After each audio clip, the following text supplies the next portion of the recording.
व्यवस्थापन समितीचे अध्यक्ष सन्माननीय देवानंद दत्त, त्यानंतर आपल्या शाळेचे उपाध्यक्ष आदरणीय शीतलताई रसा, तसेच गावातील शिक्षणप्रेमी नागरिक आणि माझे शिक्षक पुरंदर तिथे बसलेले माझे 5 ठिकाणी. तर आज आपण या ठिकाणी डॉक्टर बाबासाहेब आंबेडकर यांची आज 14 एप्रिल आपण जयंती साजरा करत आहे. त्यांचं बरंच असं मोठं कार्य आहे. समाजामध्ये त्यांचं खूप मोठं नाव आहे, कारण हा सगळ्यांचा देव ईश्वर म्हणून त्याला मानलं जातं. कारण तळागाळातल्या समाजातल्या सर्वसामान्य जनतेसाठी त्यांनी अतिशय कष्ट करून शाळेत विद्यार्थ्यांना वसतिगृह निर्माण केले, शिष्यवृत्त्या निर्माण करून दिल्या. म्हणजे जे बिकट परिस्थितीमध्ये लोक होते त्या लोकांना त्यांनी वर आणण्याचा प्रयत्न केलेला आहे. तसेच शिका, संघटित व्हा आणि संघर्ष करा, त्यांचं शैक्षणिक कार्य.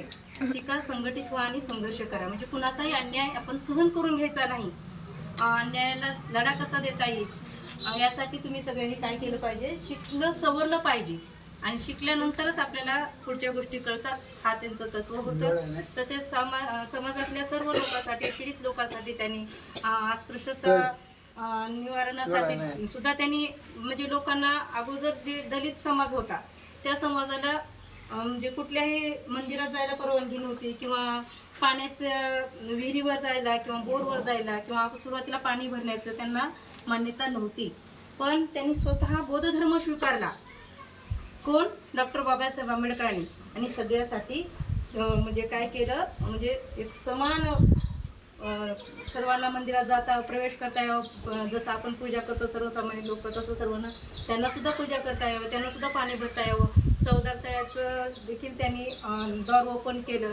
आणि अशा प्रकारे त्यांनी खूप मोठं कार्य केलेलं आहे सर्वसामान्य जनतेसाठी, विद्यार्थ्यांसाठी. आम्हा तुम्हा सर्वांचा तो काय आहे, एक बाप आहे, ईश्वर आहे असं म्हणायला सुद्धा या ठिकाणी वावगं ठरणार नाही. कारण जातीयता ह्या माणसांनी पाडल्या, जातीयता कोणी पाडल्या? माणसांनी पाडल्या. ह्या व्यवसायावरून जातीयता ठरल्या, पण लोक त्याचा वेगळाच रूप दिले. त्याच्यामुळं थोडंसं काय झालं, त्यांनी स्वतःमध्ये धर्म स्वीकारला आणि सगळ्यासाठी म्हणजे समाजकार्य केले. आणि जे शिक्षणाचं दातृत्व होतं, म्हणजे आज घटनेचे ते शिल्पकार आहेत. संविधान कुणी लिहिलं? डॉक्टर बाबासाहेब आंबेडकरांनी लिहिले, म्हणून आज आपण संविधान होतो, हे की नाही. म्हणजे एवढ्या मोठ्या देशाचा तो आज एक शिल्पकार आहे.